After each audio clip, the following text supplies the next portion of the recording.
Pokemon ZA is easily the most controversial and divisive Pokemon game since the last game, or the one before that, or the one before that.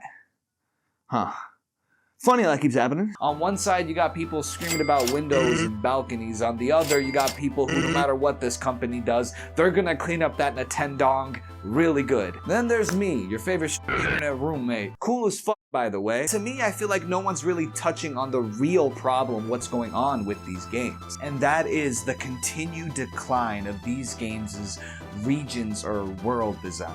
So the question came to be, does Pokemon ZA make an interesting world? Does it make me feel immersed and engaged? Well, before I can really get to that, I think we have to take a moment to do a quick breakdown of how we got here and why I even think the worlds of these games are so important. Now allow me to casually lean on a hopefully fully modeled pillar.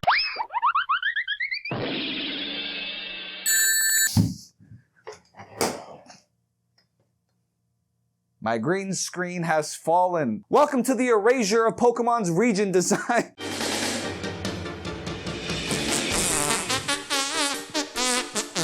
When it comes to things that are deeply nostalgic to me, Pokemon is on my Hokage monument. And while Pokemon offers a lot from great games, banger-ass OSTs, cool characters, Bulbasaur, but I think more than anything, what's always enchanted me or enthralled me about these games is the regions or worlds they take place in. I mean, there's a reason the first thing Professor Oak says in the first Pokemon game ever is, "Welcome to the Pokemon world." And the games were usually the best way that I could immerse myself in that world. But over the years, as I've continued to play these games, I found myself feeling de-whimsified. Okay, so if you're new here, about 3 years ago, I made this video where I talk about how I feel that after we moved to the 3D era, so like X and Y and on, I started to see a steady decline in the quality of the Pokemon games regions or worlds. Where in earlier games, it felt like not only were the towns aesthetically pretty, but they also tended to have interesting lore and content to do outside of just the gym. And you could even feel that with the routes too, like Ecruteak, for example. It's beautiful, it has so much lore and significance to the region. Yeah, it has a gym, but it also has other interesting content to engage with. You got everything to do with the Burned Tower, the dance school, and even the tower where you would run into Ho-Oh. But then you look at towns in the later games, especially from the Switch era, like Winden in Sword and Shield. Definitely a very big, imposing, pretty city, but there's hardly, if any, interesting lore about this city, no matter who you talk to. And there's literally nothing interesting to do here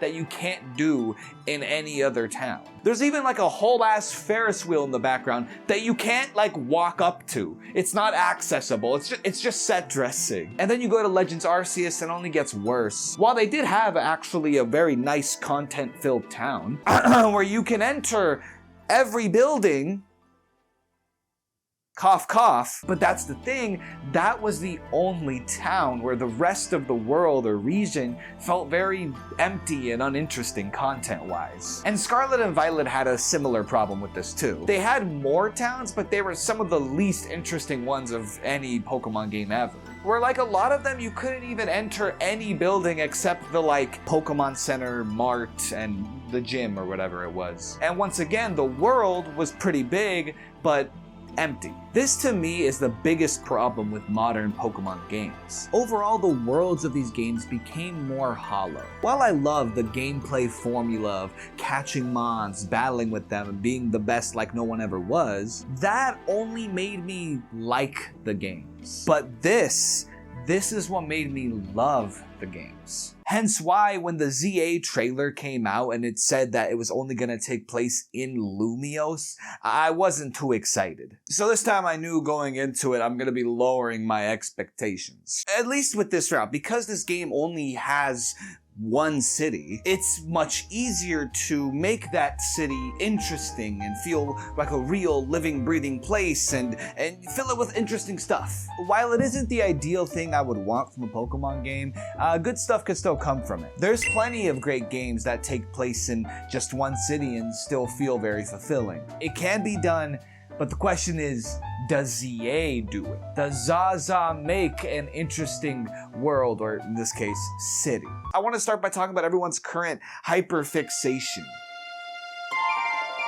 What the fuck?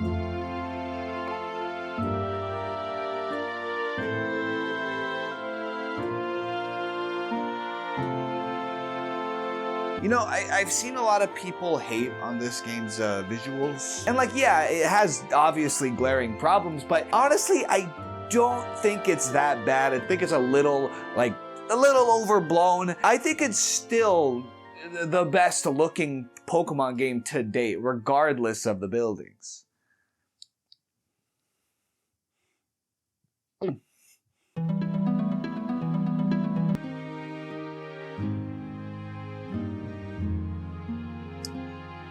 When it comes to making an interesting, engaging world, visuals play a key part in that. But before I get into this, I want to address that the conversations around the Pokemon games, especially Switch titles, visuals, have become very sensationalized. With Sword and Shield, it was the trees. With this game, it was the windows. With Scarlet and Violet, it was the everything. And a lot of times, the criticism of this game does sound like it boils down to game look bad, so game is bad. And there is a lot of angry people who will snap on you, it seems, for just defending a game you like. But the thing is, visuals are an essential part of video games. And thus, it's obviously very fair to criticize them when they look like this. And also now they cost $70. On top of that, an already early announcement of DLC, which is never a good sign. And the fact that they put the mega forms of the starters of the region behind a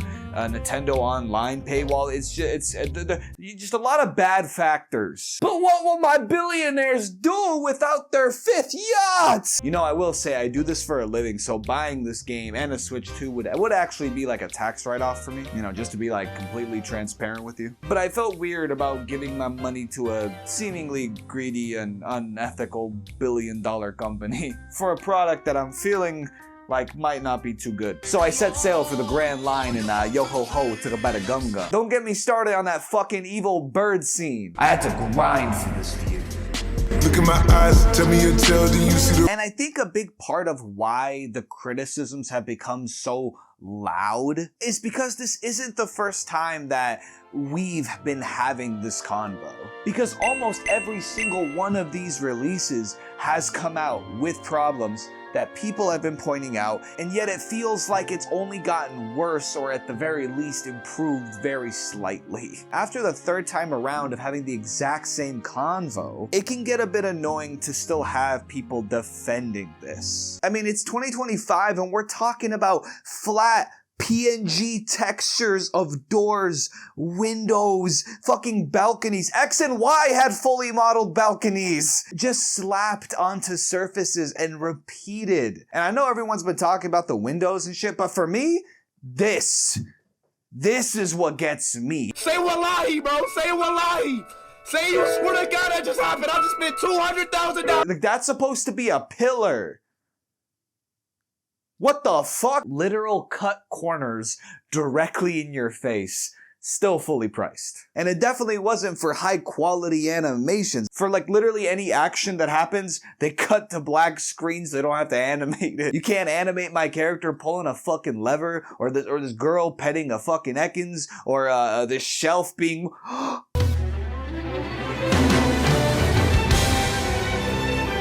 And I care a lot about not just trying to be a grr, game bad, And I want to look at this fairly and not just use this video as a vehicle to get views through hating on this. Because that is a market now. But admittedly, even I find myself feeling a bit annoyed at some of the defenses I see. And defenders will tell you, but it's a Pokemon game. They've never been about the graphics. You know, you don't play Pokemon for the graphics. I'm catching Pokemon, not Windows. Okay, miss me with that anti-intellectualism. It's not just the trees or just the buildings. It's the bigger picture. It's the fact that these are AAA, fully priced games, and they felt it was okay to release while completely underbaked. These trees and buildings aren't a style choice. They are clear signs of an unfinished game and rushed development. And I hate this idea that defenders try to say that Pokemon games' visuals never mattered. Bro, I was there. Those pixel art games, they look great. They used that pixel art aesthetic really well and created beautiful environments and worlds. When people are criticizing newer Pokemon games for their visuals, I guarantee you almost none of them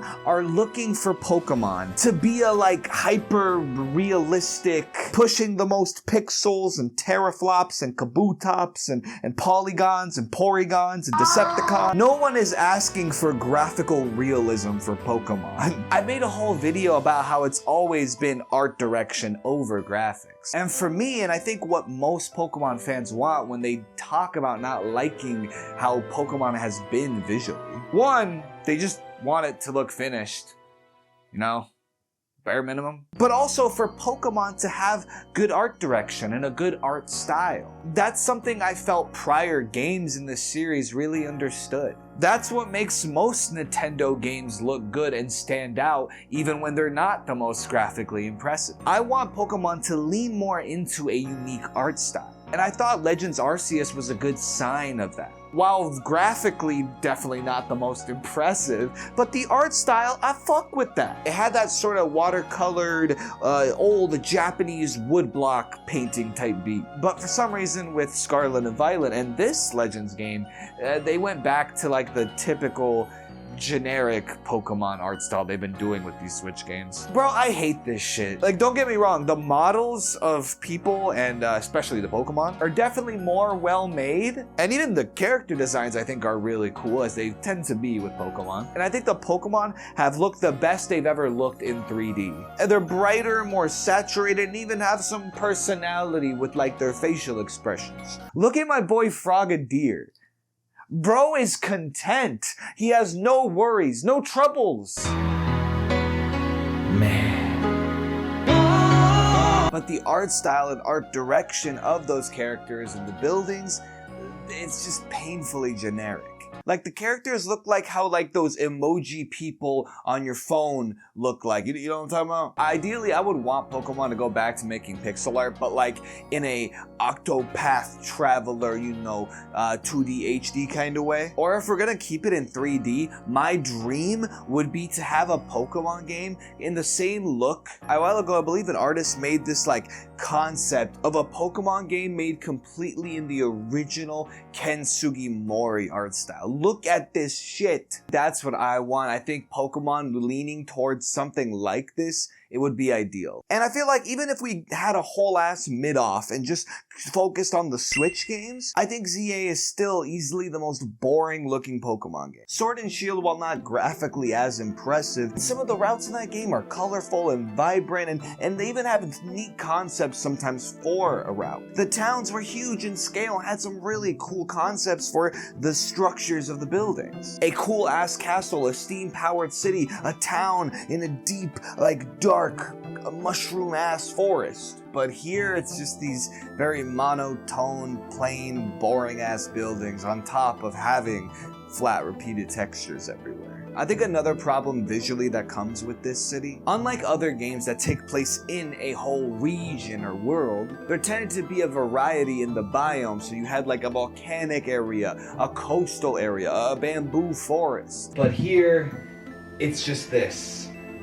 Everywhere, which isn't helped either by this city being so small. Pretty quickly, visually, the game gets really repetitive and dull. While plenty people are mad about windows, balconies, and buildings, which is an issue and thus needs to be acknowledged, but I don't want people to think that if this game was released as is, but with those problems fixed, those things actually modeled, that the game would then look good. Even if these were modeled, you'd still have a boring city, because the art direction is uninteresting and repetitive. It's the audacity that even when they had the easier job of just doing one city, not a whole region, just one city, they still under-delivered. And that to me, I feel is inexcusable. And there's plenty of ways that you can make this city look more interesting. On a base level, you could have done more with flowers or vegetation, or considering the different sections of the city separated by color, you could have had those colors more apparent in how the city looks. Or the most easy and obvious way,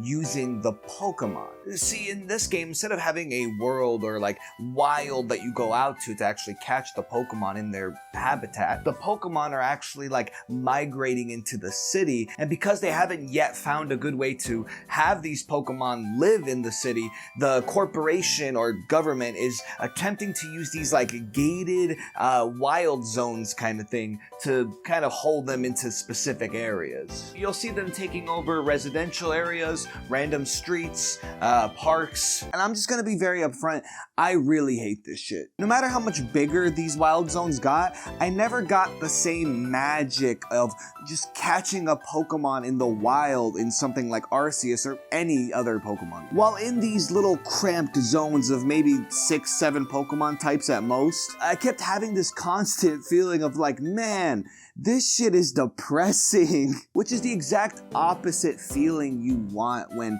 capturing Pokemon. This is the whimsy part. And don't get me wrong, I do understand that story-wise, the Pokemon not exactly fitting in this environment, these wild zones, kind of feeling like a haphazard, last-minute Band-Aid solution is part of the story. The story of the game is also saying this isn't the right way for these Pokemon to be living. But one, using story to make sense of shitty game design is still shitty game design. Ironically, making uninteresting areas and then adding story to make sense of that is a Band-Aid solution. You could still have that story point of these wild zones are a Band-Aid solution and they aren't a great way to maintain the Pokemon, but still make the zones more interesting and have the Pokemon take over the zones in more unique ways. And the team showed this because one of the best ones is the ice one, where hey, the Pokemon are actually making a vast difference in that little area and thus changing it to a new biome, thus making that the most interesting one. But for the majority, this just isn't the case. There's no reason why there's only like 2 wild zones that I'd say do a decent job of like showing Pokemon taking over an area in a cool way. More of this could have provided that variety that this city desperately needs. There is this ramp up kind of quality to them where the Pokemon steadily get more dangerous the more wild zones there are, thus reflecting the idea that they're having a hard time maintaining them. But while the Pokemon ramp up, the areas don't follow suit. The first one is this little abandoned street. There's like a bunch of overgrown grass, a vacant car. It really reminds me of like when COVID was happening and we were all inside and thus like the cities were empty and like literal animals were starting to walk in. Like I'm a huge lover of that like nature reclaiming kind of aesthetic. Like I love seeing greenery and vegetation taking over old buildings and cars and just human structures.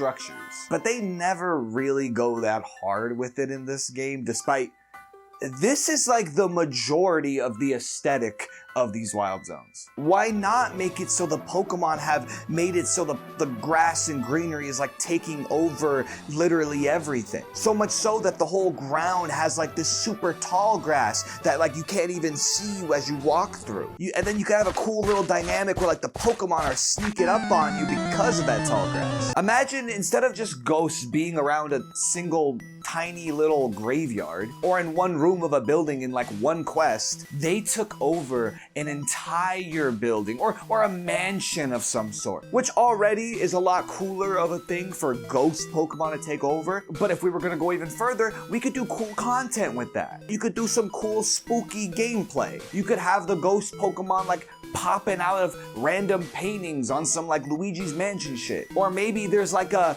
painting of a Gengar, and if you like look closely, you could actually see its eyes like following you as you walk, and if you don't notice it, it'll attack you, but if you do notice ahead of time, you could like throw a Pokeball. I'm just spitballing here. Instead of just quicksand, you could have a whole like sandstorm area that creates a big desert biome. You could have it that some water Pokemon have like made the water rise too much in one area and flooded it, and thus now it's become like a swamp or something. Maybe you could have it that a whole part of the city gets entranced by fog, so now you can't see as well, and that is a more interesting area to explore. There's a lot of charm that can be done with a one city environment, but these zones for the aesthetic and really the whole city just settles for the bare minimum. And please do notice that all those ideas I just gave for cooled wild zones are just things that we had in prior games. Mind you,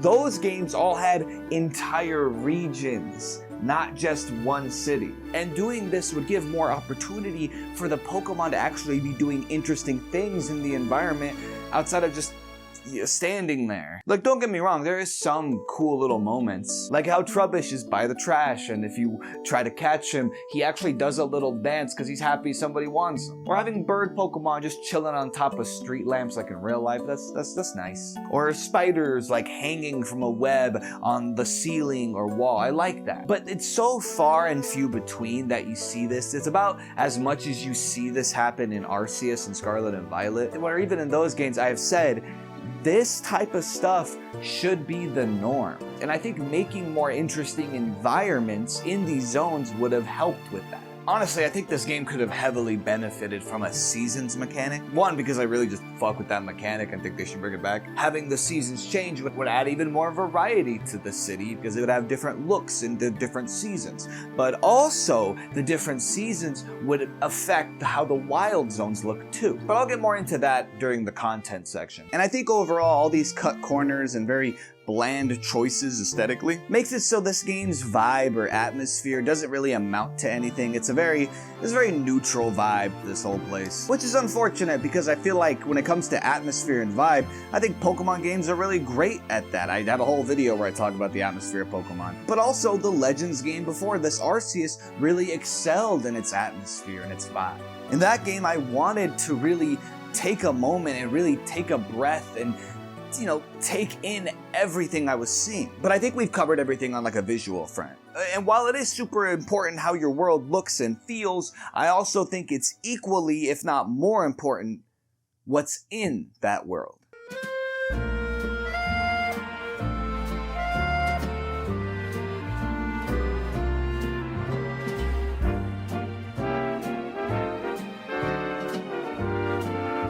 Okay, so what's going on in the story? You really are Lumios's greatest trainer. You know, I'm really happy we met. Having you as a member of Team MP makes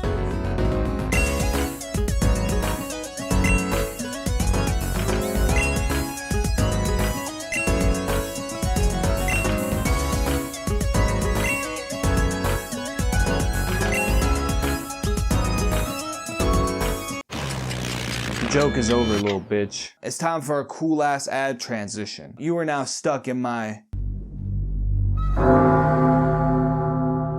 domain expansion. Infinite ad read.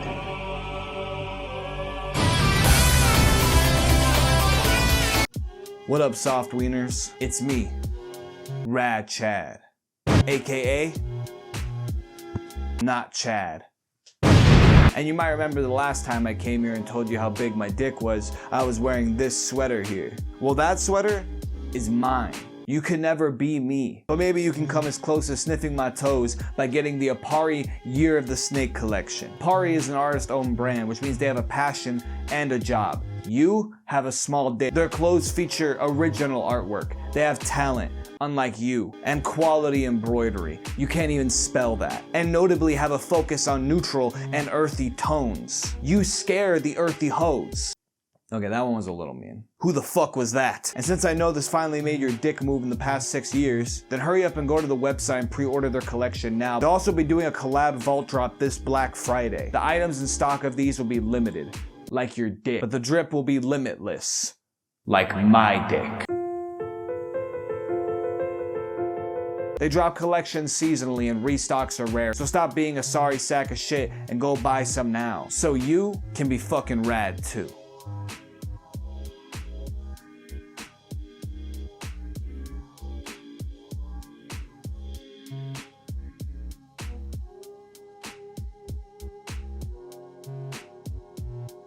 Okay, so the first thing I gotta talk about when it comes to content in this game is buying fucking clothes. This is easily the most clothing options we've had in these games. No more of that Scarlet and Violet, you have to wear a uniform bullshit. And honestly, this was the main driving force of what made me want to keep playing and like getting money so that I could then waste all of it, just go fucking broke buying all the fucking clothes I could and make my character as cool as I can. And the clothing is no longer gendered, where before you had to buy only the clothes that your specific character's gender can buy. And usually picking the girl character was better because you'd have way more options. But now you can just wear what the fuck you want regardless of gender, which is really cool. They definitely cooked with the overall customization options in this game. And this helps a lot with the photo mode feature they added in too. Because now you can get a fit off and flick yourself the fuck up with your Pokemon. The dream has come true. My billionaires, thank you. What would I do without you? Like, look at this shot of me and my boy Go-Go, aka Yakul.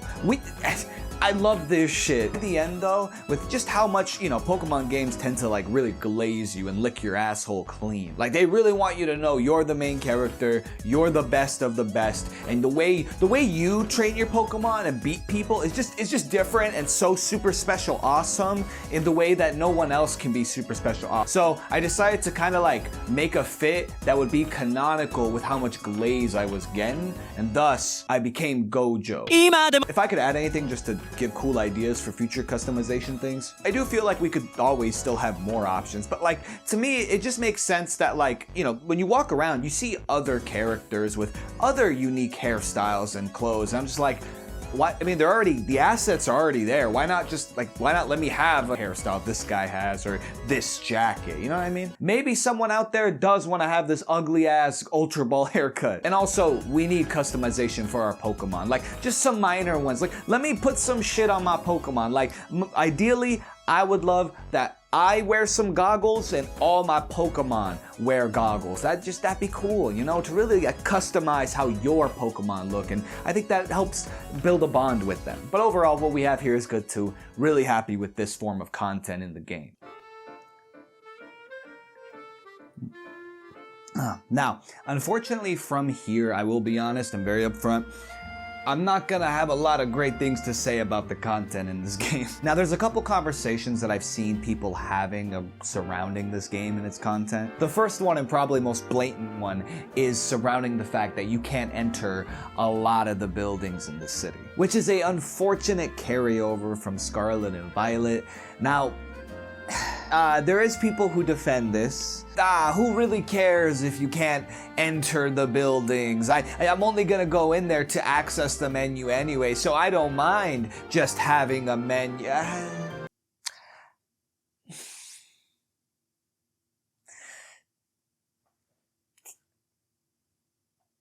Sorry, let's get the obvious thing out of the way. Okay, first off, this is an obvious problem because going into buildings does a few things. One, it lets you feel like the world is real and it's not just a game in the way that just having a menu kind of makes me feel.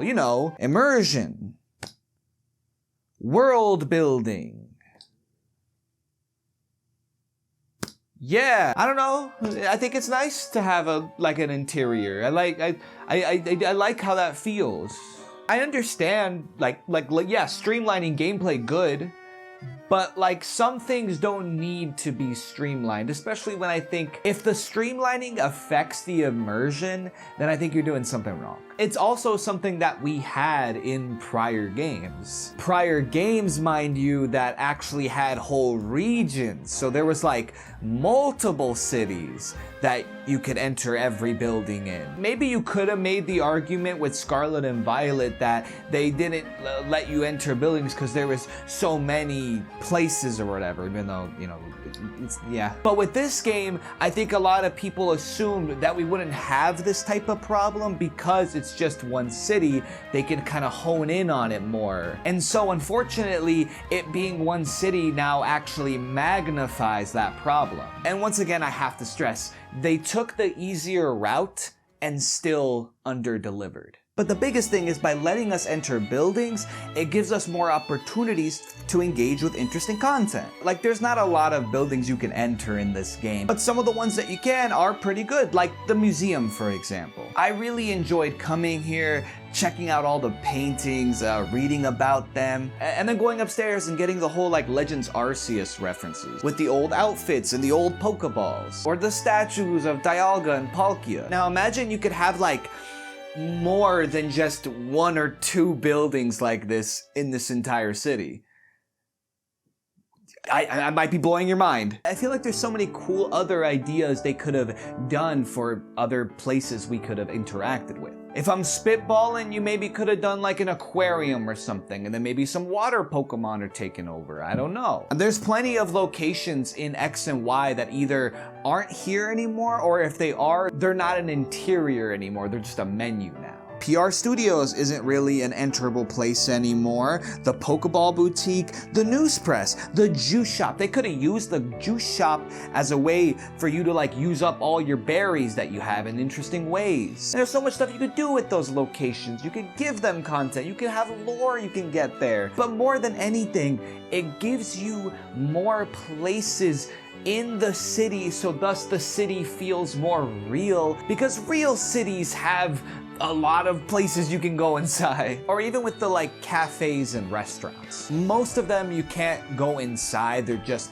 menus. There's a few battle restaurants you can enter, they're kind of copy pasted, but hey, at least there's like 2 or 3. But one, let's say we could enter all the restaurants, enter all the cafes, and all of them had unique, different aesthetics and vibes to the inside. And that's where you might tell someone, oh, you should check out this cafe, it's my favorite. It has this kind of vibe to it. I don't know. Oh, have you checked out the alternative goth cafe? How about the cafe that's run by Pokemon only, mostly Sinistea? Oh, I did the Goku cafe. Or like, okay, like a feature I really like is how on the outside of the cafe, you can like sit down with your Pokemon and I want to have a fucking tea with me fucking Pokemon. I can fucking drink the tea while I complain about the Americans in the schools that are fucking shooting zones. Oh wait, I'm supposed to be fucking French.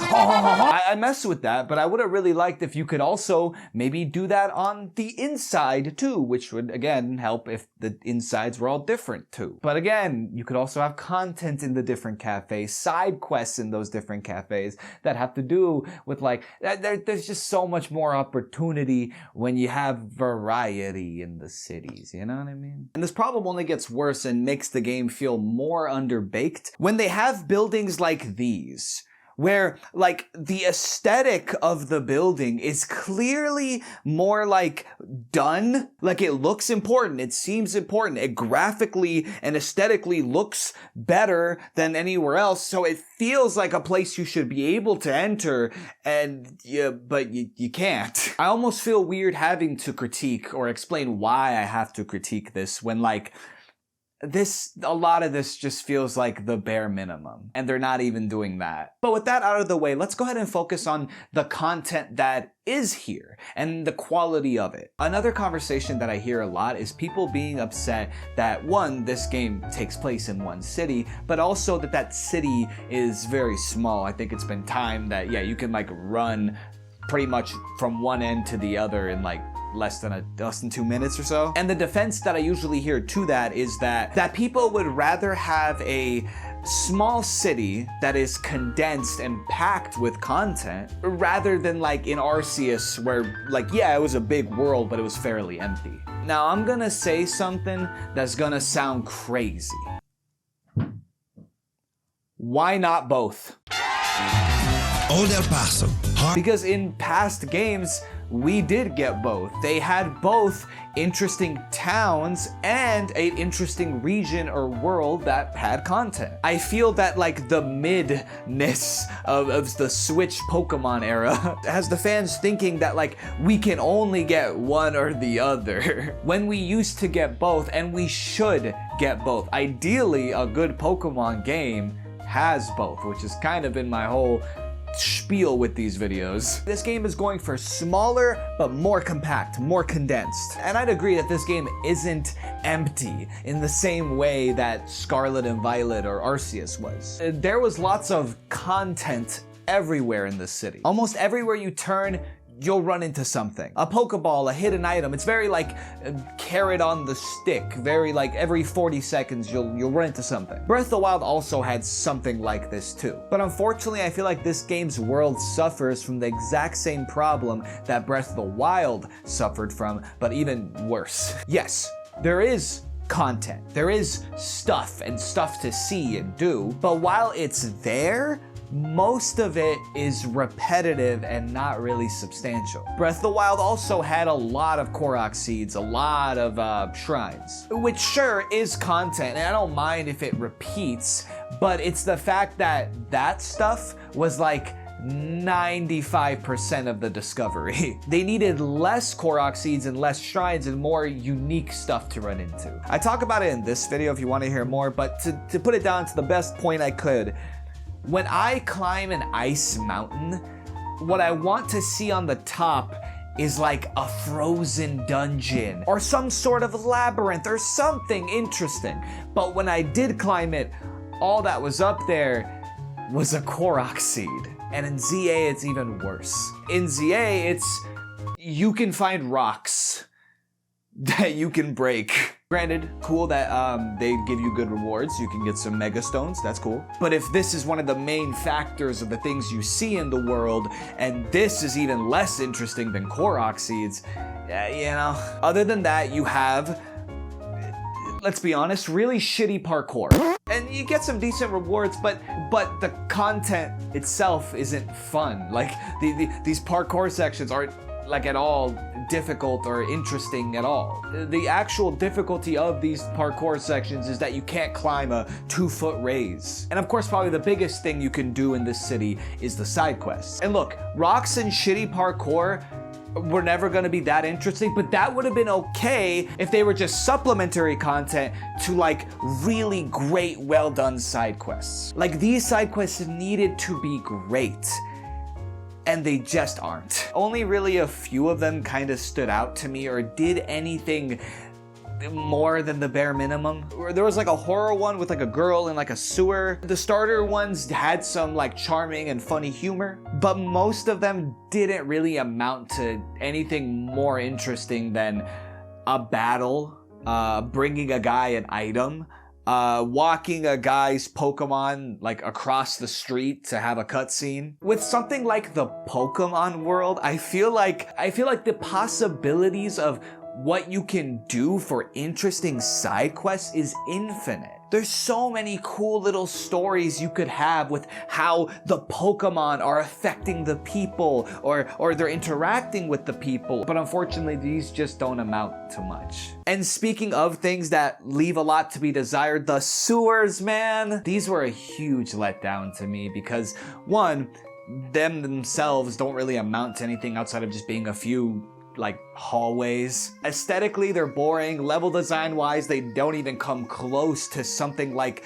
the caves or ruins that we had in prior games. Some of the older cave systems in Pokemon games had interesting level design, unique aesthetics, all kinds of stuff. These should have been the catacombs. This was something that a bunch of people were theorizing ahead of this game's release, because we're in like Paris, France. It's like known for the catacombs. This game should have had an entire underground section again, which would have gave so much more to this one city kind of location. The lore, the content you could have had with that. You could have had trainers down there looking for rare Pokemon, archaeologists down there hunting for fossils. Maybe the catacombs are kind of hard to traverse, and thus you find trainers stuck in there and you can help them out. Another thing this game could benefit from with content is what I talked about earlier with having more variety in the biomes of the wild zones. Not only will that give you more content because of the newer ways you can interact with Pokemon when there's